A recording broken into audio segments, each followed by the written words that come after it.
Maligayang araw sa ating lahat mga boss. So, sa araw na to mga boss ay gagawa tayo ng tone control na puro bass lang mga boss.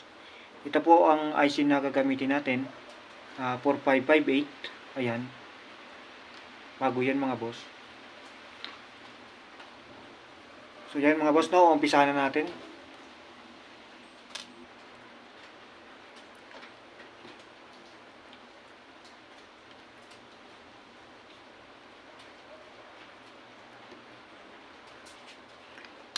Sa pagbilang ng numero mga boss, ito ay meron siyang 8 pin.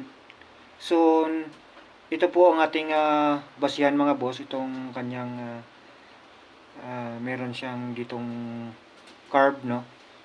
So, ang bilang po natin mga boss ay dito po magsisimula. Ayan.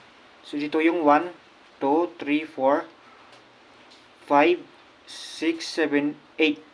So, ayan mga boss, no? So, sa pin 1 mga boss ay maglalagay tayo ng kapasitor. Itong kapasitor mga boss ay 104J. Ayan. Dalawa po ang ating gagamitin. 104J. Isang electrolytic kapasitor. Tatlong resistor.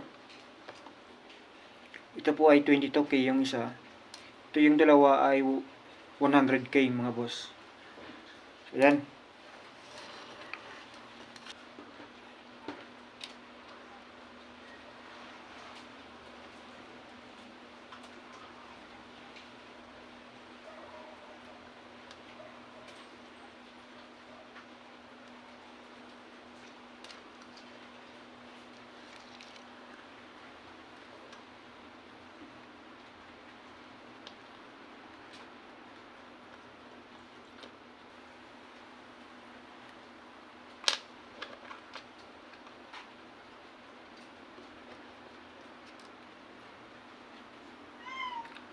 So, yung sunod mga boss ay itong 22K na resistor.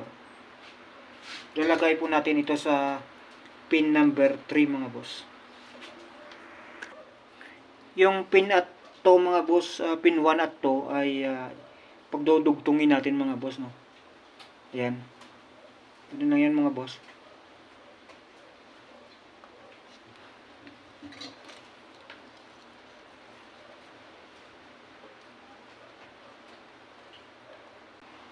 So ayan mga boss, no. Yung pin 1 at 2 ay pareho po yan nakadugtong mga boss. Kakabitan na natin yung resistor. So ayan mga boss, no. Nadugtong na po natin yung resistor. Nailagay na. Sunod mga boss, itong Mylar capacitor. Yung 104J. Dito natin yan mga boss ikakabit. Ganyan po yan.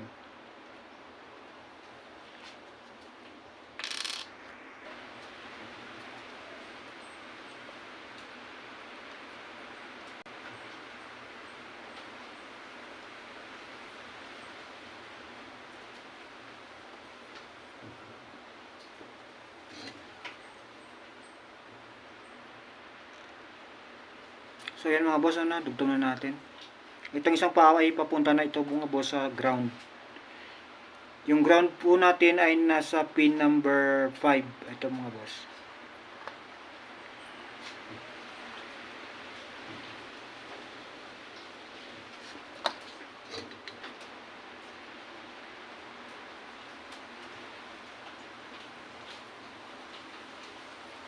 So yung pin number 4 mga boss, ito po yung ating negative supply. At yung pin number 8, ito po yung kanyang positive supply.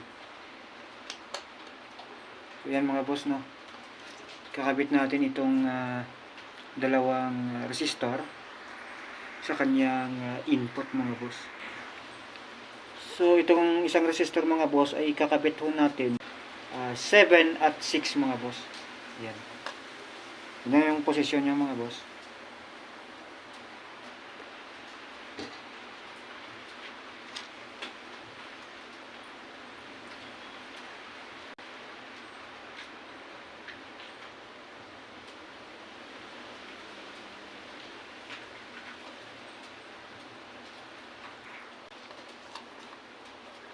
So yan mga boss, no, ikabitan natin itong isang resistor ng 100k dito sa pin na 7 at 6.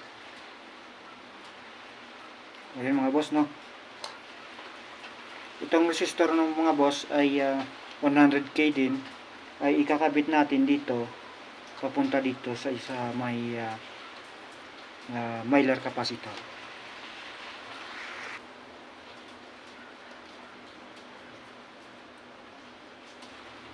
So yun mga boss, no, ikabitan natin. Ayan. Sunod mga boss, ito po ang ating input. Dito po natin yan ikakabit. Ayan, sa pin number 6. So yan mga boss, no, ikabitan natin ang kanyang input ng capacitor. So yan mga boss, no, ikakabit na natin ng power supply. So yan mga boss, no, ito po ang positive na 12 volts. Ikakabit natin dito sa pin number 8.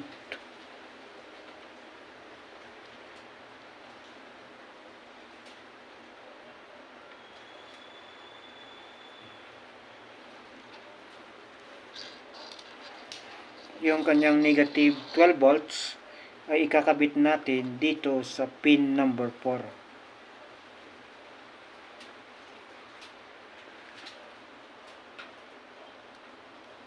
At ito ang ground, ikakabit natin dito sa ground mga boss, sa pin number 5. So yan mga boss, no, ikakabit na natin. So lagyan na natin siya ng input mga boss, no. Ito, maglagay ako ng volume.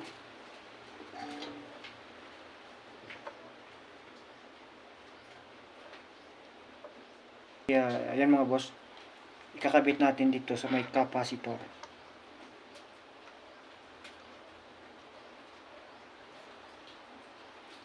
Ayan, ito ikakabit natin sa ground.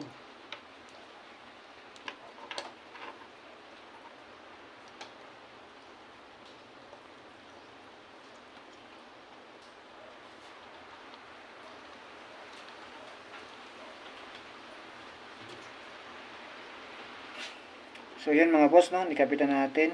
Ayan, ito ang kanyang volume. At ito ang kanyang input mga boss. So yan,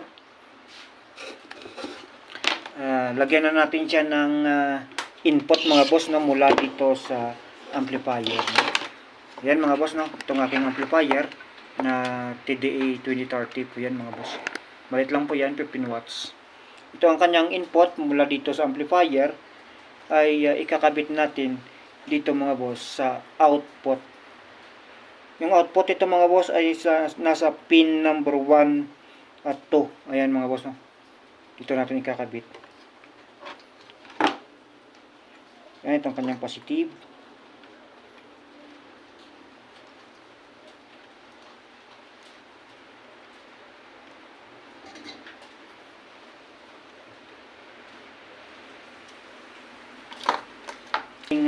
Tone control bus.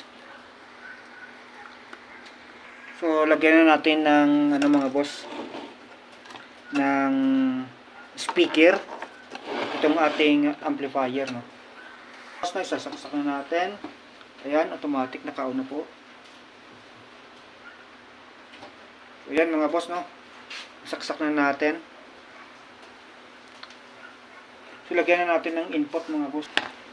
So ito ang kanyang input mga boss ay ayan mga boss, no.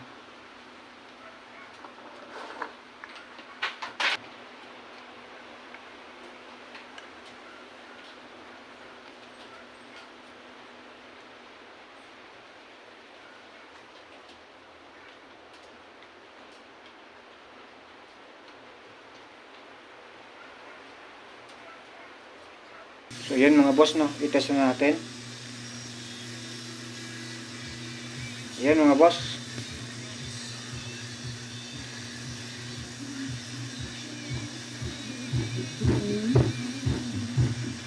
Puro lang siya kalabog mga boss.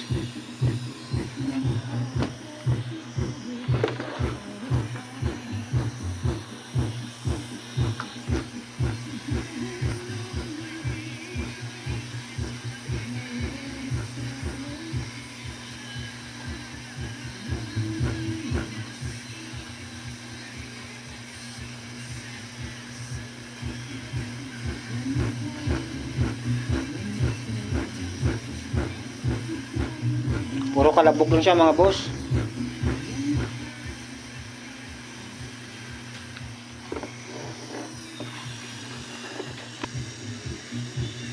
Ayun mga boss, oh.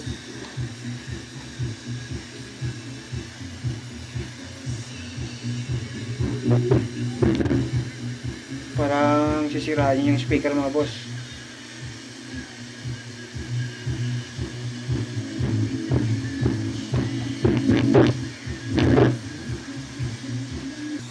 Hanggang dito na lang. Maraming salamat sa inyong panonood. Sana huwag niyong kalimutan mag-subscribe sa aking YouTube channel.